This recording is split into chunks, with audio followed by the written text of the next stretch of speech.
جب پہلی مرتبہ آپ حج پہ جاتے ہیں اور 8 کو احرام باندھ کے مکے سے جب پہنچتے ہیں منا میں، تو جو ہی خیمے کے اندر داخل ہوتے ہیں آپ کو حیرت کا جھٹکا لگتا ہے۔ بالکل قبر جتنی جگہ ہوتی ہے، 1.5 فٹ چوڑا گدا ہوتا ہے اور 5.5 فٹ لمبا ہوتا ہے، اور وہ جوڑ کے رکھے ہوئے ہوتے ہیں۔ وہاں ہی سونا ہے، اسی کو اٹھا کے نماز پڑھنا ہے، وہیں اپنا کہیں سامان ٹکانا ہے، وہیں کہیں جوتے کو سیڑنے ہیں۔ بڑی مشکل ہوتی ہے۔ بندہ جب ایک دم خیمے میں داخل ہوتا ہے تو 1.5 فٹ چوڑا اور 5.5 فٹ لمبا جب دیکھتا ہے کہ یہ میرا بستر ہے، چھوٹا سا خیمہ ہے، تو یہاں بندے کتنے؟ اتنے بندے ہیں جی، 45 بندے ہیں یہاں۔ اور وہاں تو پھر جب کروٹ بھی بدلتے ہیں تو دوسرے کے اوپر گرتے ہیں، پاؤں دوسرے کے سر پہ ہوتے ہیں اور ادھر والے کے پاؤں آپ کے سر پہ ہوتے ہیں، اور وہاں آپ نے کتنے دن کاٹنے ہوتے ہیں، اور وہ کتنا مشکل ہوتا ہے۔ پھر واش روم میں جو لائن لگی ہوتی ہے تو وہ کتنا مشکل مرحلہ ہوتا ہے، لیکن اس کے باوجود تکلیف سارے کاٹتے ہیں، لیکن جنگ و جدل نہیں ہوتا، اس لیے کہ میرے رب نے کہا میرے بندو میرے دربار پہ اور لڑنا نہیں ہے۔ یہ حج پہ اللہ تعالیٰ نے ہمارا امتحان لیا۔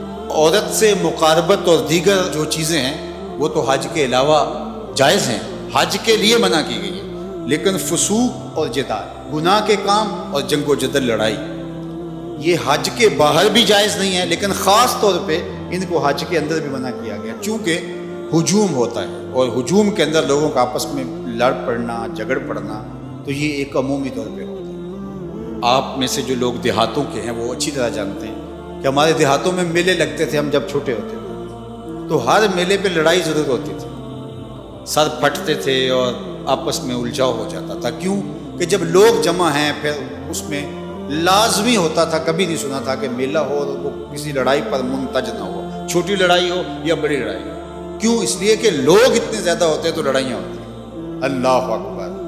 تو حج 40 لاکھ لوگوں کا اجتماع ہوتا ہے، کوئی لڑائی نہیں ہوتی۔ یہ کوئی چھوٹی بات تو نہیں ہے، یہ اسلام کی سچائی ہے۔ لوگ برداشت کرتے ہیں، راستہ دیتے ہیں۔ اللہ اکبر! حاجی کے لیے دل میں نرمی پیدا ہو جاتی ہے۔ تو جہاں 4 لوگ جمع ہوتے ہیں وہاں لڑائیاں ہوتی ہیں۔ حج سے بڑا میلہ کیا لگ سکتا ہے؟ یہ تو 4000، 10,000، 50,000 کا میلہ ہوتا ہے، وہ 40 لاکھ کا میلہ ہوتا ہے، لیکن اس میلے کے اندر لڑائی نہیں ہوتی، اس لیے کہ میرے رب نے کہا ہے کہ ولا فسوق ولا جدال، او میرے بندو تم نے لڑنا نہیں ہے۔ کہا مالک تیرا حکم ہے، نہیں لڑیں گے۔ حج پہ ایک اور امتحان لیتا ہے اللہ، وہ کیا؟ احرام کی شرط ہے نا، پردہ دار خاتون بھی ہو اس کو بھی حکم ہے منہ نہیں ڈھانپنا، تیرے چہرے پہ نقاب نہیں آنا چاہیے۔ اللہ کا گھر کعبہ سامنے، مطاف، وہاں تو بے پردہ عورت بھی جا کے پردہ کر لے، لیکن کہا کہ احرام باندھا ہے تمہارا چہرہ نہیں ڈھکا ہوا ہونا چاہیے، تو چہرہ جو ہے وہ تم نے بہنا رکھنا ہے۔ مالک یہ کیا؟